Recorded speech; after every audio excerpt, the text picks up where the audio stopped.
Assalamualaikum warahmatullahi wabarakatuh.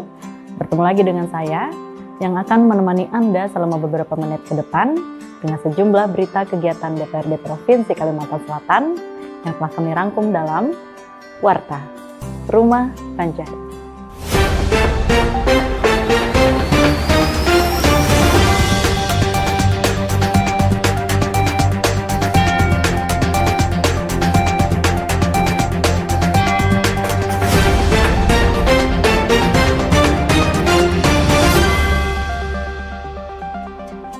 Pada episode kali ini, secara eksklusif, tim redaksi Warta Rumah Banjar telah menghimpun sejumlah berita pilihan sepanjang bulan September dari Komisi 2 DPRD Provinsi Kalimantan Selatan.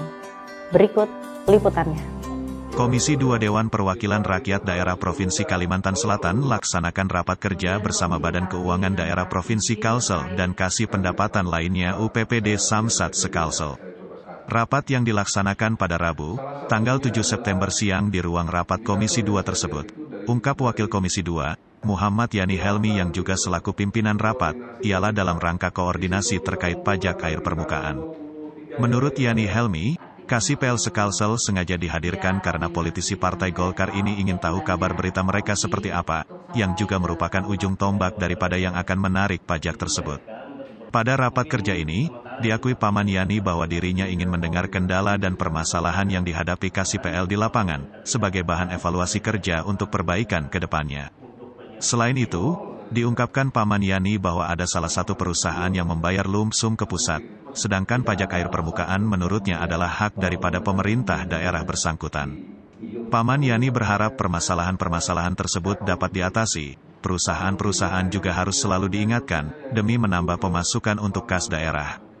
Alhamdulillah hari ini sesuai dengan jadwal, kami mengundang mitra kerja kami dari Badan Keuangan Daerah, khususnya di PAP, Pendapatan Air Permukaan atau PL biasa.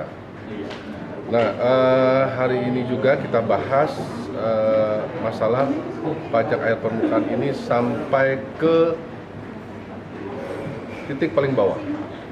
Artinya saya hadirkan tadi malam juga, saya minta hadirkan seluruh Kasih PL-nya se-Kalimantan Selatan. Saya pengen tahu kabar berita mereka seperti apa.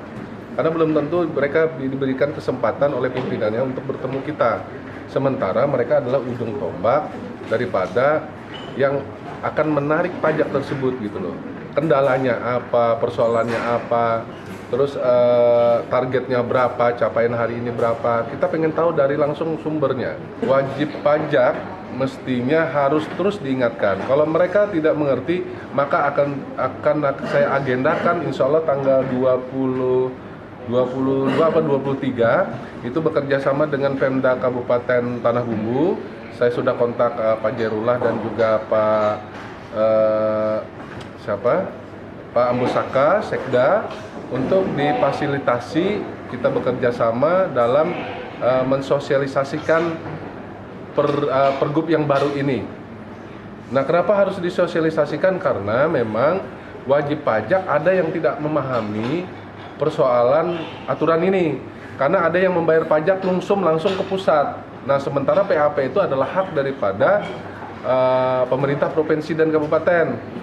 Katakanlah pemerintah provinsi, karena kenapa saya sebutkan kabupaten, karena tadi ada irisan 50% buat kabupaten, jadi 50-50. Nah, ini juga peran serta daripada pemerintah kabupaten juga harus kita libatkan. Tim Liputan Humas DPRD Kalsel melaporkan.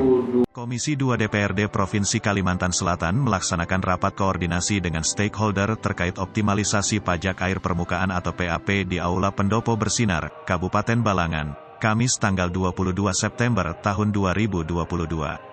Sekda Kabupaten Tabalong, Abdul Muthalib Sangaji mengatakan bahwa PAP merupakan pajak atas pengambilan pemanfaatan air permukaan yang masuk ke dalam salah satu sendi pendapatan daerah.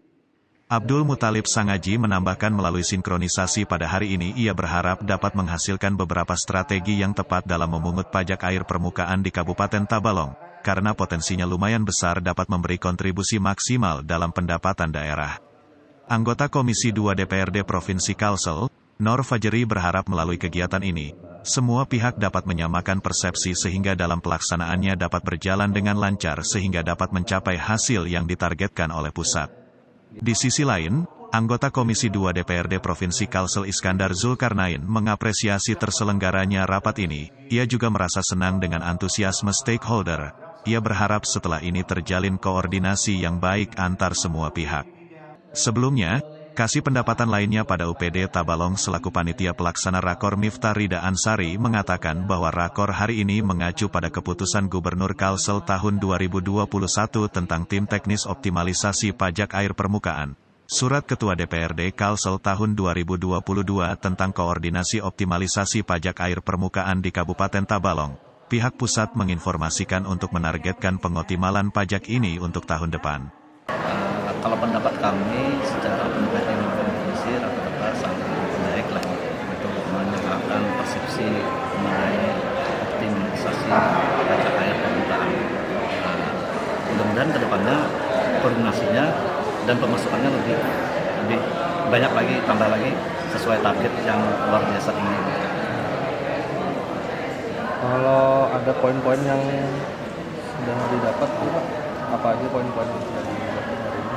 Salah satu poin, beberapa poin lah yang bisa didapat mengenai persamaan persepsi mengenai perhitungan koefisien baku mutunya, kemudian masalah peralatannya, kemudian masalah volumenya kan secara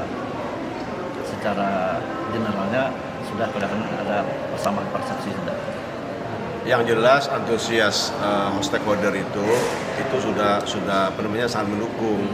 Nah, sangat mendukung ya, terkait dengan keinginan tim pemerintah Provinsi Kalimantan Selatan juga, DPR juga ya untuk melaksanakan terkait dengan pajak air permukaan itu ya itu berdasarkan undang-undang, berdasarkan kepres, permen dan juga berdasarkan peraturan daerah.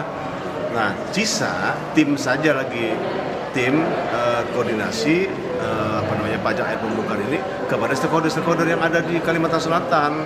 Ya, setelah kita dengarkan masukan mereka, pendapat mereka, pertanyaan mereka, ini kan sepertinya banyak yang mereka tidak pahami. Nah, itu. Jadi ke depan saya harapkan tim ini udah bisa mensosialisasikan kembali. Ya, pendekatan mereka sangat baik lah kepada kita. Pesan-pesan yang ada di Kalimantan Selatan ini khususnya ada terus apa lagi tadi? Kons, kooperatif. Nah, kooperatif mereka. Jadi tim aja lah yang bekerja dengan baik. Kita pantau dan juga kita koordinasikan dengan tim. Kita panggil ke DPR Komisi 2. Nah, sejauh mana sudah tindak lanjutnya tim gitu. Mereka sangat baik lah. Kalau kita dekat dengan baik, mereka dengan baik juga. Saya rasa begitu. Tim Liputan Humas DPRD Kalsel melaporkan. Demikian Warta Rumah Banjar, episode eksklusif Komisi 2 DPRD Provinsi Kalimantan Selatan. Terus saksikan Warta Rumah Banjar dan jangan lupa ikuti kanal YouTube kami di DPRD Kalsel. Wassalamualaikum warahmatullahi wabarakatuh.